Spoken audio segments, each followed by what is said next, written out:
Alright, hello you wonderful beings. Today I'm going to present you a new painting.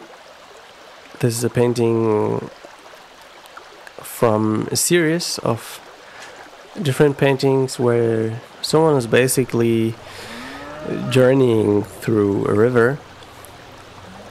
And in my last video I talked more about the inner aspects of painting and lucid dreaming and where do we paint from. And in this video I'm going to talk about the technique, actually, of technique in general. Like, what is it for me? Yeah, hope you enjoy it. So I call this technique Digitoil Painting. So this technique kind of reminded me of oil painting or very thick acrylic paint. And I want to start with a little formula or something that I really enjoyed working with. So I realized that a long time I kind of refused to learn the technique because I thought it's all art and it's all artistical and it's all artistical expression, and I had a resistance, kind of a technical blockage, I would say, and was like, okay, all I need to have is this intuition, is this artistical feeling and whatever. And of course it wasn't it. And but then this whole mindset or this whole construct simply flipped and I got super technical. I have to really get it. I have to get like what is happening with the brush, with each and every brush stroke, and I have to be very analytical, and I have to look behind that curtain and break that spell or whatever, and none of this approaches really, I would say, got me somewhere until the point where I managed to, I would say, balance them out and see that they really need each other. These parts really have to come together and benefit from each other.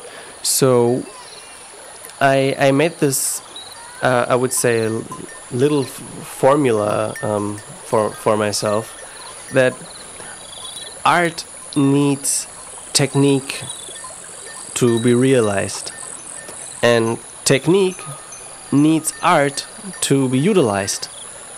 So I'm simply trying to, I think I can kind of say, merge these counterparts, and even the word counterpart sounds like there were two parts that were against each other, and it can be so misleading, because if you really try to be very, very artistical, I would say, and throw every technical thing you learned away, you will still use some kind of technique. And even if we describe matter itself as some kind of technique or vessel, you would either way you put it, you would still use some kind of technique. And also, if you only trying to be technical, if you're saying, oh, I will never make art, I will never express myself, even if you really try to be very, very, very technical, you still will express at least a little bit of your irrational side, of your irrational part. So I thought that it was very, very funny that both parts kind of need each other, and with this little formula I could really end this battle that I thought once would be necessary, you know. So it's a little bit like the dots in the yin-yang symbol, where you can't really just do one thing without somehow utilizing or expressing the other. So in the beginning of the painting, I had to really step into the technical side and say, okay, stop drawing and start thinking, and really give yourself that vessel or that architecture for the rest of the image. And it was very rational. But then this mindset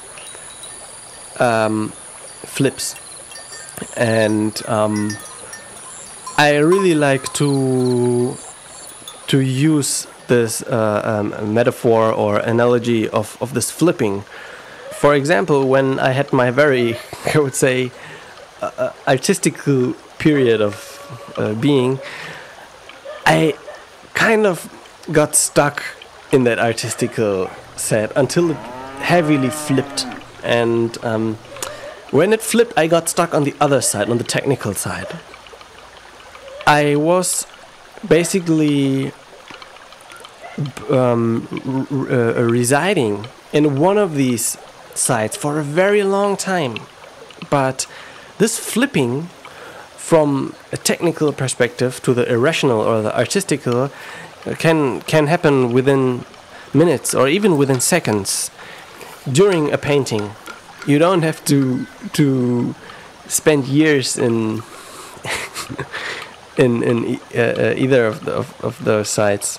So, and yeah, if you draw a picture, it is definitely like always somehow like a birth that is taking place. So you really trying to bring harmony between those parts. When we think of harmony, we often think of something very artistical and a very kind of eccentric and very flowing. But the part that really needs harmony actually is the technical side. It's not the artistical side, because the artistical side already is the harmony. When you look at a computer, for example, it's an amazing harmony between all the different parts that are working with each other to make this experience possible. So you see that harmony is very important for the technical side, yeah, and the artistical part already is harmony. Okay, you don't have to try to teach the artistic part any harmony. You will or I heavily failed in trying to tell something to my artistical side. It's irrational, it's impossible, it's like the unspeakable part. It's you can never kind of grasp it, because even the separation between the artistical part and the technical part of you comes from the technical part. The artistical part would never do such a separation between left and right, and the right and the left brain hemisphere. So it just comes from the logical part of you. With that, I want to specifically talk about the technique I used in this picture, the Digitoil painting technique. So it's actually very, very simple. I mainly use a tool called mixer brush, and it's very interesting what this tool is doing, because the part where you're basically picking the color from, it is completely taking that part and putting it into the brush. If you would, for example, pick the color from a cow and the brush is as big as the cow's, it would simply give you a line full of thousands of cows. So you kind of get it when you try it. It's a very simple but very nice mechanism that is happening there. What I noticed in paintings of artists that are doing the photo bashing technique, which is very amazing. I can really there are some they're just amazing artists that are really doing amazing photo bashing techniques. You simply take different pictures and they're composing them just like music, and arranging them and create other worlds. So, and in these pictures I sometimes saw that when they used the mixer brush, they picked colors from texture, so from something that has already texture, and that texture is repeated in that brush, and I really loved that look, and I somewhat tried to emulate it or repeat it. And maybe this is a workaround, or you have a better approach on this, but this was my approach, and it worked for me. It worked very, very well. So I put a palette right next to the image, and this palette consists of all bright to dark shades and all saturation shades, and I put the hue levels on different layers. So I did this because I don't want it to work with solid colors, otherwise I wouldn't have structure in the brush, and I could simply use the inbuilt color palette from the program. So adding the palettes manually and adding a little bit of noise, and that worked extremely well with the mixer brush, and had a very, very interesting look and feel to it, and I could still use all the colors I want. So in this case, the technical part is actually very easy. You just have to set up your palette, and then you just start drawing. The thing is, I think there's another technical challenge in this one, and this is what I call the library. Because you're drawing with a very intense opacity, and almost like you pick a color and bam, you go for it. You kind of have to know already where you want to place a color, or what feeling you want. And yes, the process is a very artistical one and a highly intuitive one, very, very intuitive. But the technical parts happened beforehand, so you have to practice light, you have to practice cows or trees or whatever it is that you want to draw, and you kind of you need to have this inner library. And similar to the thing that I talked about in the last video about the lucid dreaming, and that it is hard to pull everything from within. You need to have a library that you learn. So, and you can learn it. It's possible. So this library is something you can really get through repetition. So let me describe it this way. You can use focus, the ability to focus, to achieve very great results and really go in depth. But you can also use the ability to focus to really, really get stuck. So for studying, of course, you need focus. And I love to make this analogy with the cow that when it's eating the grass, it's not only like eating only on that one spot without moving anywhere else. It's simply taking the whole space and looking everywhere, like, oh, there's some little grass left, I go there, and oh, that it looks awesome there too. And you can do the same with the learning. You have to make this spectrum very broad to learn many things, because then you can interconnect. For example, if you're only studying the muscle section of bicep, the upper arm muscle, and you're like, oh, I have to know every muscle fiber and I have to exactly know how it is fine. But if you only do that, you don't have other references that you can have an interaction with. The only reference the bicep would have is bicep. So, but when you paint many things, for example, when you like, okay, I'm going to draw a cow, and I'm going to draw a mountain, I'm going to draw a tree, I'm going to draw a house, and I'm going to draw a bicep, and then you start seeing like, oh, wait a second, this cow limb is very similar to the bicep, and how it's functioning, and you can recognize patterns and see kind of a bigger picture, and your learning becomes so much faster, even if you would have spent the same time studying the bicep. And it's really a matter of how you're using the focus. Are you using the focus to focus on moving on, or are you using or using to focus to get stuck? So it's a very strong tool, focusing. But the question is, what are you using it for, as always? So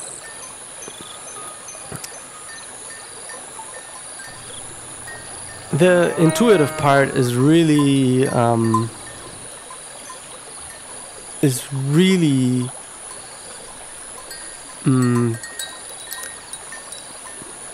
so when you have your architecture set up and you're like, okay, I go with the colors, it is almost like a trance-like state of mind, or state of heart, I should say. So you really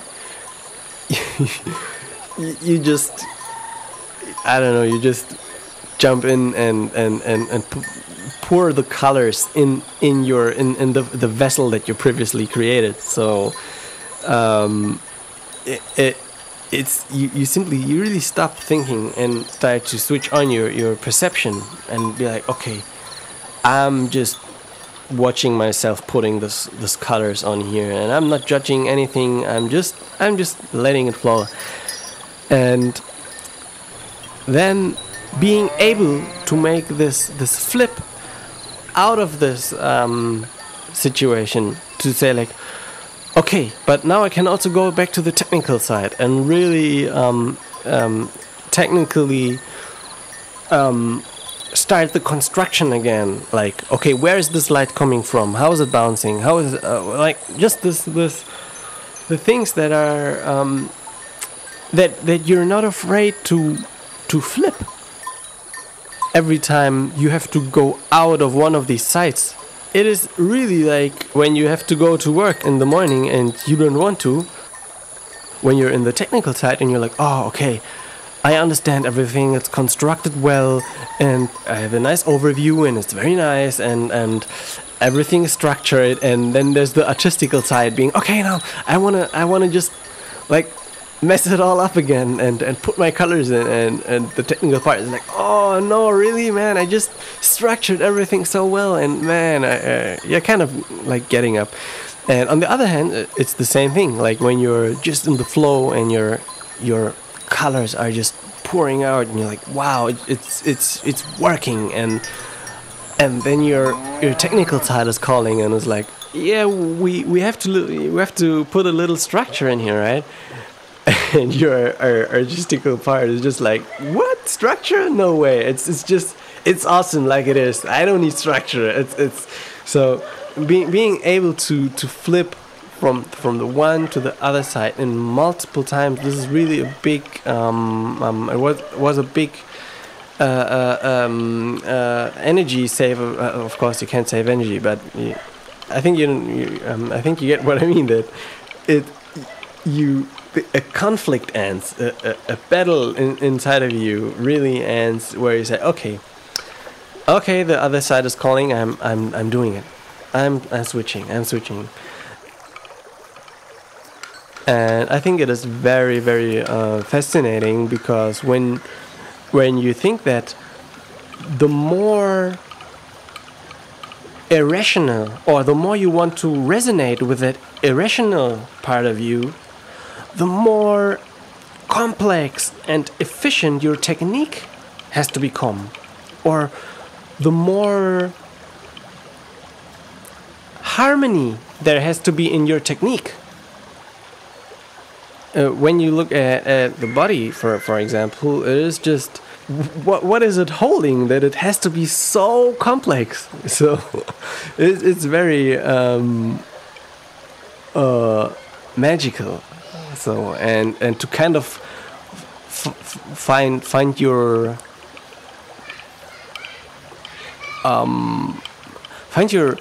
position between the sides and be like, okay. And you realize, okay, I'm the one bringing the balance between those two sides. I'm not either one of those sides. I'm just the one bringing the balance. And of course, it's also a matter of how you perceive it. You can be like, oh my God, I have to bring the balance between the sides. Or you can be like, oh nice, I can bring the balance between the sides. So it's just really how you work with it. It is really up to you how efficient you are in stopping your resistance to constantly stay in the flip between both of these sides.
So thank you for listening and for taking your time and for resonating.